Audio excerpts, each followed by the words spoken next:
I didn't think a phone call at 2:03 a.m. could rearrange the furniture of my life, but that's what happened.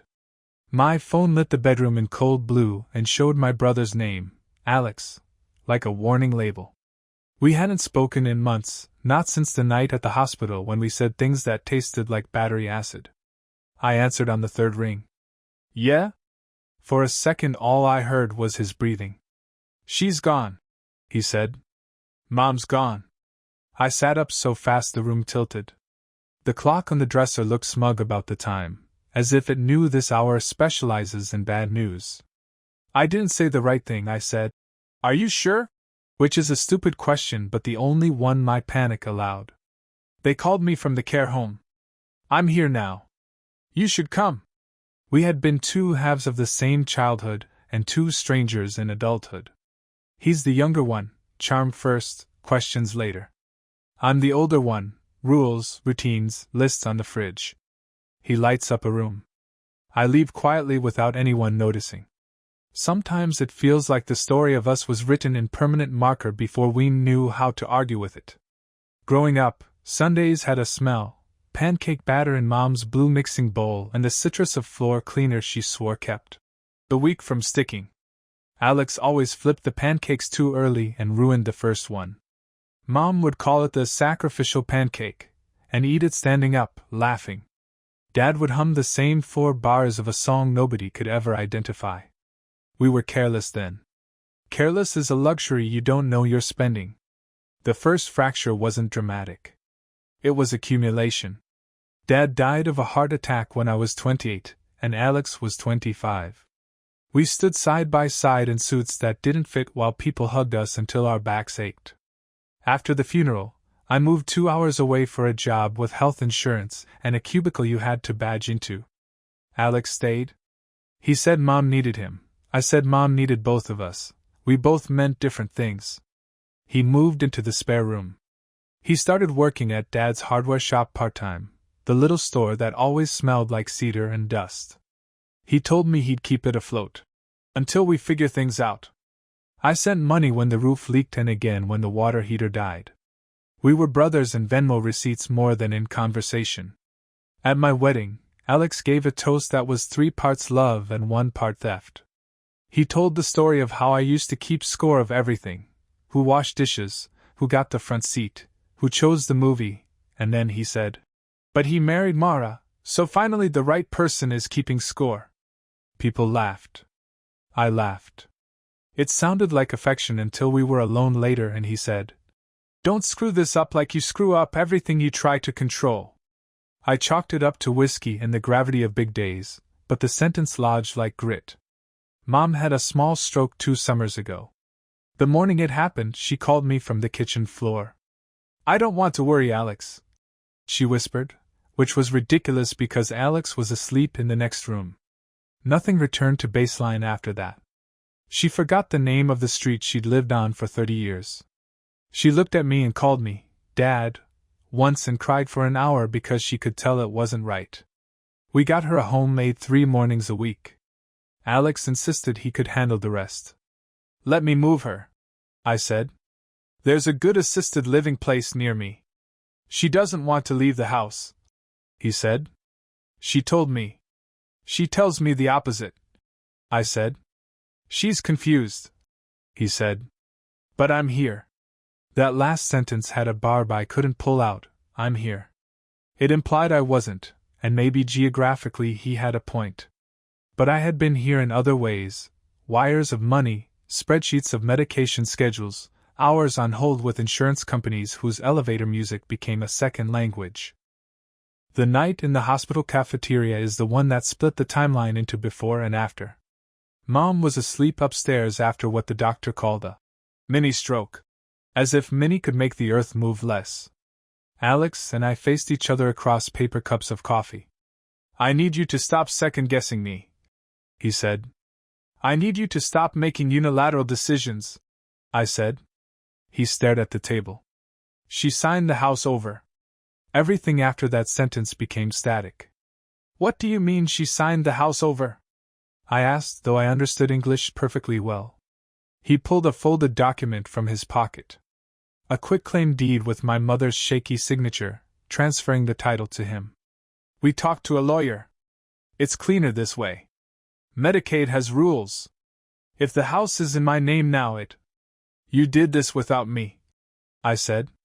My voice was a whisper wrapped around a blade. You were going to get in the way. I'm her son. So am I, he said, and he looked so tired that for a half-second I saw the boy who cried when his Lego tower fell. Then it was gone. I live here. I take care of her. I said the cruelest thing I've ever said to him. You don't take care of things, Alex. You take what's easy and leave the rest. He flinched like I'd swung something heavy. He stood so fast his chair scraped. I'm done begging for your approval, he said, and walked out with the deed in his pocket. 2 days later I checked Mom's bank account and saw withdrawals I couldn't reconcile with her expenses. I called. He didn't answer. I texted. He replied, "You don't get it." Then we stopped talking. The silence was a cliff edge we both agreed to ignore. Which brings me back to 2:03 a.m. and the care home smell that is all detergent and endings. Mom looked smaller than I remembered, which is a cliché but also a fact. Her mouth was set in a line like she was concentrating on something far away. I touched her hand. It was cooler than it should have been and still familiar in the shape of the knuckles that had kneaded pancake batter every Sunday of my childhood. Alex stood at the foot of the bed foxed with grief. He nodded like men do when they don't trust their voices. She went easy, he said. Okay, I said, because what else is there to say? After the paperwork and the plastic bag of her belongings that felt obscene, we ended up in the parking lot where the sky was the color of reheated coffee. We should go to the house, he said, and it took me a second to realize he meant our house, even if a paper said otherwise. I drove behind him through sleeping streets. The porch light was on like the house had been expecting us. Inside, everything politely waited, the Afghan on the couch arm, the line of spices by the stove, the unpaid bills in a wooden tray labeled incoming in Mom's handwriting. I went to the kitchen by muscle memory and opened the cabinet above the microwave. The blue mixing bowl was there. I took it down and held it for a second, as if it might hum with the Sunday mornings trapped in its ceramic. Alex came in carrying a shoebox. She wanted you to have this, he said. On the lid, for the boys, in Mom's careful block letters. Inside were letters. Not many, maybe a dozen. Some sealed, others folded so often the creases looked ready to fracture. There were receipts clipped with a red paperclip, and a Polaroid of the three of us from a summer that looked too green to be real. We sat at the table. The same wobble in the same corner. I chose a sealed letter addressed to both of us, and slid a butter knife under the flap because grief is a creature of small improvised rituals. My boys, the letter began. If you're reading this, I'm where your father is, and I hope he remembered to defrost the chicken. I laughed, then covered my mouth, ashamed of the sound. I did the best I knew how. I made mistakes. Please forgive the ones I don't know I made. About the house, don't fight. I asked Alex to put it in his name because the social worker said it could protect it from being swallowed. I told him to sell it when I'm gone and split it with you. Do not make me haunt you over this. Be good to each other. Choose each other. There were other letters. One told how I brought home an A- and cried, and how Dad tried to console me by declaring A-. The thinking man's A. Another was for Alex, about the time he took apart the toaster to see how it worked and later managed to make a piece of bread hover on a cushion of hot air. We cheered like it was a magic trick. Then the receipts. Payments to a home aid I didn't know about. Pharmacy slips. A handwritten list labeled cash for Rachel with dates that matched the mysterious withdrawals in Mom's account.